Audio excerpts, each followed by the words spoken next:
ውድ የዚህ ቻናል ቤተሰቦች እንዴት ናችሁ? እስኪ ዛሬ ስለ አይኪው ብዙዎቻችን ማናቃቸው አንዳንድ የሚያስደንቁ እውነታዎች እንደተለመደው በጨዋታ መልክ እንያቸው። ሰዎች ስለ አይኪው ሲነሳ ወዲያውኑ እንደተሰጠው ማተብ አድርገው ያስባሉ። ግን ከቁጥሮቹ ጀርባ ያለው እውነታ እጅግ የሚገርም ነው። የመጀመሪያው ዓላማው እንቆችን ለመፈለግ አልነበረም። ላብራራላችሁ። ብዙዎቻችን አይኪው የሚለካው እጅግ ብልህ ሰዎችን ለመለየት ወይም ጂነሶችን ለመፈተሽ እንደተጀመረ እናስባለን። ነገር ግን ታሪኩ ሙሉ በሙሉ ሌላ ነው። በሃያኛው ክፍለ ዘመን መጀመሪያ ላይ ፈረንሳይ ውስጥ የተፈጠረው በፈረንሳዊ ሳይንቲስት አልፍሬድ ፓይንት አማካኝነት ሲሆን ዋናው ዓላማው በመደበኛ ትምህርት ቤት ውስጥ ተጨማሪ እገዛ የሚያስፈልጋቸው ህጻናትን ለመለየት እንጂ ማንንም ከማንም ለማብለጥ አልነበረም። ሁለተኛ ደግሞ የአይኪው ውጤት ቋሚ አይደለም። ብዙዎች እንደተወለዱ የደም አይነት አይኪው አንዴ ከተሰጠ የማይለወጥ አድርጎ ያስባሉ። ነገር ግን ስህተት ነው። አእምሮአችን ሁልጊዜ አዳዲስ ነገሮችን የመማር ችግሮችን መፍታትና አዳዲስ ክህሎቶችን በማዳበር ሊለወጥና ሊያድግ ይችላል። ከዚህም በላይ ከትውልድ ወደ ትውልድ የሰው አማካኝነት የአይኪው ውጤት እያደገ ይመጣል። ይህ በሳይንስ ፍላይን ኢፌክት በመባል ይታወቃል። ሶስተኛ ደግሞ ከፍተኛ አይኪው እና ስኬት ሁልጊዜ አብረው አይሄዱም። አንድ ሰው ከፍተኛ አይኪው ሲኖረው ህይወቱ በራሱ ይቀናል ብሎ ማሰብ ስህተት ነው። ታሪክ እንደሚያሳየው ዓለምን የቀየሩ ሰዎች ሁልጊዜ ከፍተኛ አይኪው ውጤት የነበራቸው ብቻ አይደሉም። ስሜታዊ ብልህነት ወይም ኢኪው፣ ጽናትና ከሰው ጋር የመግባባት ችሎታ ለህይወት ስኬት ከአይኪው በብዙ እጥፍ የበለጠ ጉልበት አላቸው። አራተኛ የአይኪው ፈተናዎች ሁሉንም የብልህነት አይነቶች አይሸፍኑም። የሰዎች አእምሮ ሰፊ ውቅያኖስ ነው።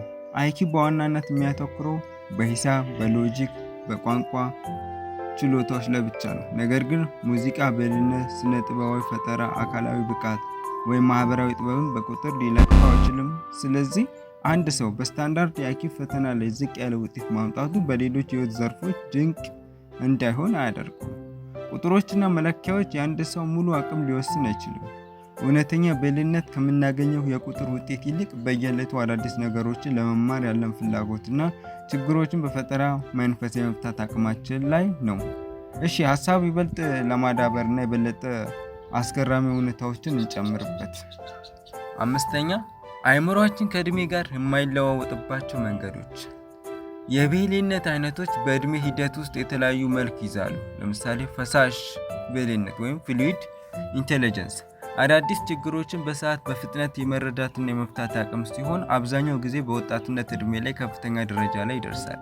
ወይም ሌላ ደግሞ የተከማቸ ብልህነት ወይም ክሪስታላይዝድ ኢንቴሊጀንስ ከህይወት ልምድ ከትምህርትና ከንባብ የምናከማቻቸው እውቀቶች ሀሳቦች ሲሆኑ እድሜያችን እየጨመረ በሄደ ቁጥር እየጠነከረና እየሰፋ ይሄዳል።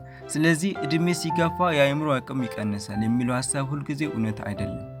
የብልህነት አይነቱ ብቻ ነው የሚቀየረው። ወደ ስድስተኛ ደግሞ እንደ ጥያቄ ልጠይቃችሁ። የአይንስታይን ወይም የአልበርት አይንስታይን የአይኪው ውጤት ተፈትኖ ያውቃል? እንደ ጥያቄ ነው። እንግዲህ ብዙዎቻችን አልበርት አይንስታይን እጅግ ከፍተኛ የአይኪው ውጤት እንደነበረው እናስባለን። ነገር ግን በእውነት አይንስታይን ህይወቱን ሙሉ ምንም አይነት ኦፊሻል የአይኪው ፈተና ወስዶ አያውቅም።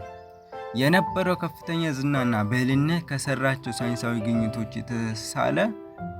የተሰላ ግምት እንጂ በማስታወሻ ደብተር ላይ በቁጥር የሰፈረ ውጤት አልነበረም። የመጨረሻ ደግሞ ስንመጣ ከፍተኛ ብልህነት የራሱ ማህበራዊ ፈተናዎች አሉት። እጅግ ከፍተኛ አይኪው ያላቸው ሰዎች የሚሰባሰቡበት ሜንሳ የሚባል ዓለም አቀፍ ድርጅት አለ። ነገር ግን ጥናቶች እንደሚያሳዩት ከስታንዳርድ ማህበረሰብ በጣም የተለየ ከፍተኛ የብልህነት ደረጃ ያላቸው ሰዎች አንዳንዴ ከሰዎች ጋር የመግባባት ሀሳብ መጋራትና የመመሳሰል ፈተና ሊያጋጥማቸው ይችላል። አእምሮአቸው የተለየ ፍጥነትና አካሄድ ስላለው የሚያወሩት ወይም የሚያስቡት ነገር ከሌሎች ጋር ለመግባባት ጊዜ ሊጠይቅ ይችላል። ቁጥሮች የሰው አቅም በከፊል ያሳዩናል እንጂ የሰውን ሙሉ የህይወት ውበት፣ ፈጠራ እና ስብዕና ሊወስኑ አይችሉም። ተመልካቾቻችን ዛሬ እንግዲህ የተወሰነ ያህል ተረድታችኋል ብዬ አስባለሁ። ከወደዳችሁት ላይክ፣ ሼር፣ ኮሜንት ላይ አስተያየት ስጡ። ሰብስክራይብ ደግሞ አትርሱ። እናመሰግናለን።